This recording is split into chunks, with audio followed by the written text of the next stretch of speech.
Today, I have a fun one. And by fun, I mean getting this G20 right here dialed in to the perfect fitment. As you can see, we got it all nice and propped up, all nice and jacked up. It's about time that we finally get some coils on this puppy. We are currently running the H&R Springs. So as you guys can see there is our blue H&R Spring, and then same thing here on the rear. H&R Springs worked, but I like the idea with coils not only being able to adjust the ride height, but also the rebound. I did end up going with the ST Suspension XA Coilovers, and the reason I went with them is because pretty much KW. If anything, it's like 90% the same as the KW V2s. It's their adjustable coilover. It was like half the price. They got great reviews online. I mean, even KW was the one that shipped them. And they took like 4 months to get in. I had to wait 4 months for these coilovers. They came from Germany, finally showed up at my doorstep. And that's the thing about the H&R Springs. The reason I didn't really like them that much is because the fronts would be pretty low, and then the rear would still have about an inch gap right here. I could fit almost 2 fingers back there. And the reason they do that is for the rear wheel drive setups, to where if you're gonna run a bigger tire, you still have a little bit of space here on the back spring. But obviously we're X-Drive. We're not doing bigger tire setups or we'd blow our transfer case. The nice thing about coils is I can finally get this perfect little tuck right here on the rear, and that's really what I want.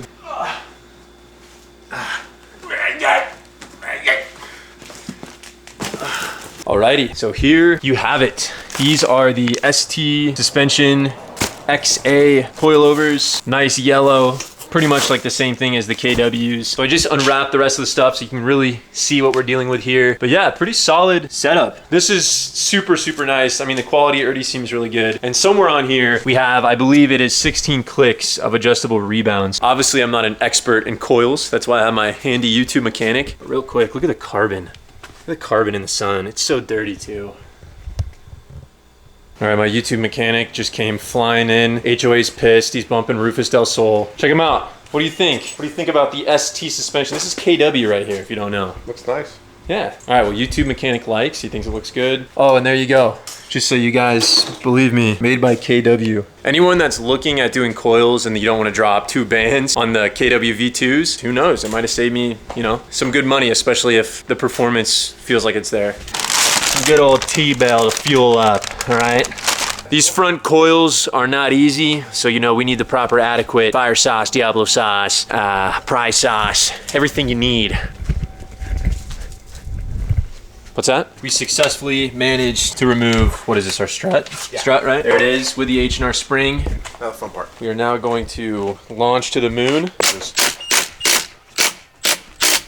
take a wild guess here and just bring this one over there so we can look at it.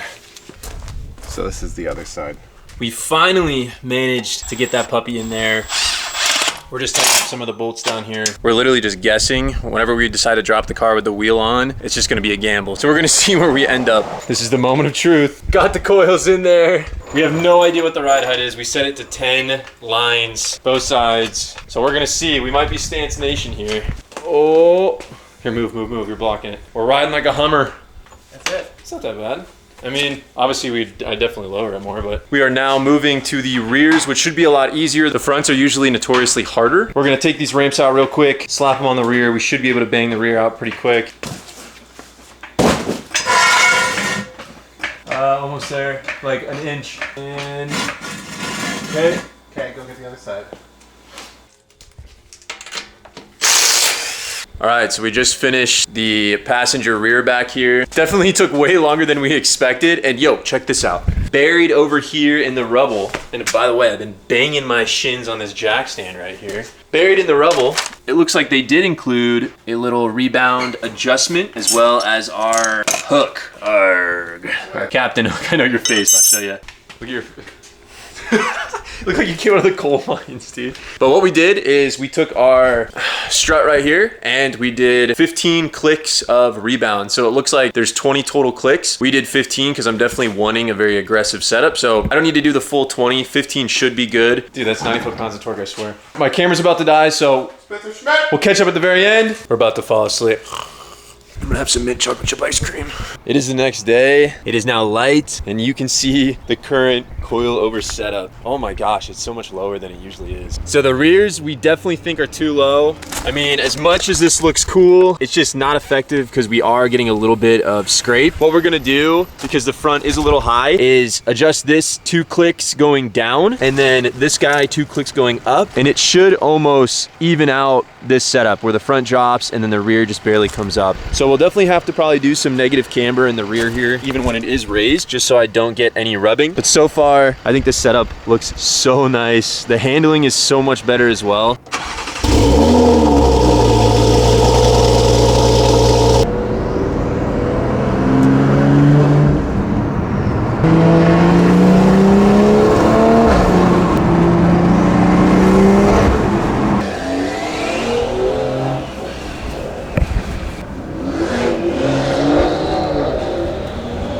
Bro, it sounds insane. It sounds insane.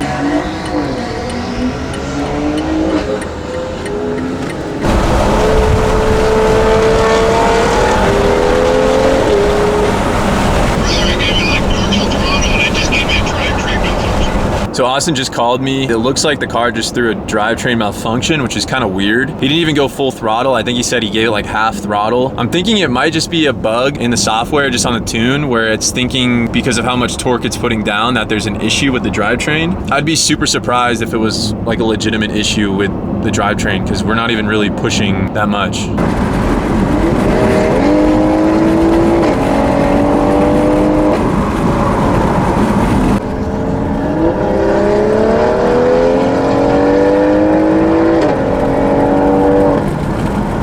I know the video camera doesn't do it justice, but bro, that car's moving. If I was just randomly driving and I saw a car take off like that, I'd objectively be like, that is a fast car. Golly! I really like this fitment back here. Oh, it just looks so tough. It's just the issue is rubbing. It's rubbing so bad. Just look at all that gunk. Future goals, we're gonna do some camber plates in the front. I still have to do sway bars, and then we're gonna get the car corner balanced. That way I'll have a super aggressive street setup in terms of handling and performance, and we're going all in. We're gonna put those front camber plates in there. They're gonna get my camber set right, and this thing is gonna absolutely rip. All right now, we're testing the suspension, and just be careful. Oh, we don't want to go here. That's not the way to go. Why am I smelling burning rubber? You smell that? Your front's rubbing. It feels like it's burning pretty bad. It's not. It's only on turns.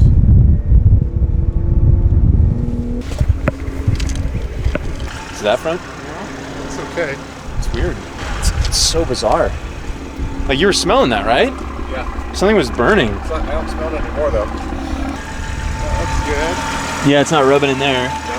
Back here looks good. Okay. It's really bizarre. Huh. It's weird. Do you feel anything? Everything feels good. You hear that though? Oh yeah. Shh. Hold on. Yeah, it smells.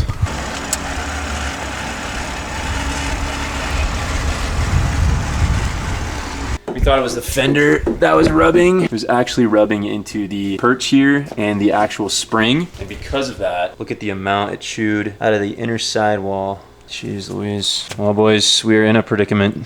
Pretty sad right now. Obviously the G20, we are rubbing like crazy. 265 squared is not even that big of a tire. I mean, these cars are just so limited. This is an example of how limited these cars really are. The only way I think we're gonna be able to run 265 in the front, where it still has a lowered look, is with a front camber plate and then a little spacer. Definitely a lot more work to make sure we get proper fitment. Even in the rears, we're rubbing on 265. It is what it is. It's the life of a G20, and hopefully with 8 clicks, we will be able to drive home safe.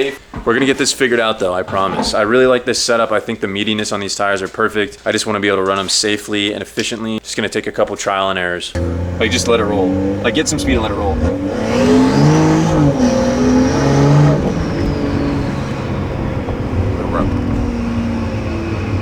Yeah, I think we're good. What a bummer. Definitely gonna probably have to get a new tire on that front right one, just because I don't want to play games with that, or, you know, try to get away with it. It did chew a pretty good amount out of the sidewall, and that can be very dangerous. Obviously, when we get corner balance and stuff, they're gonna probably play around with it a little bit more. I don't even hear it in the rear now. Yeah, it sounds good.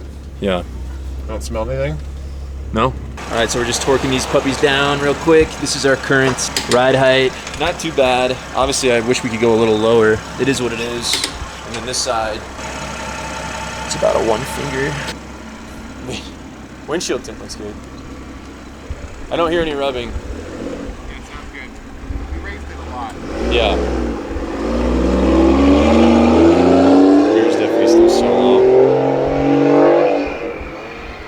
I do like the look in the rear when it's tucking just slightly, at least when it's in motion. We're gonna see if we can aim for that. And then the front, fingers crossed we make it back on our trip with no tire issues because I don't wanna be stranded in the middle of nowhere. But anyways, here's the final height for now. Pretty much where we're gonna sit at the moment until we really start to play around with this. I think the rear looks perfect right now.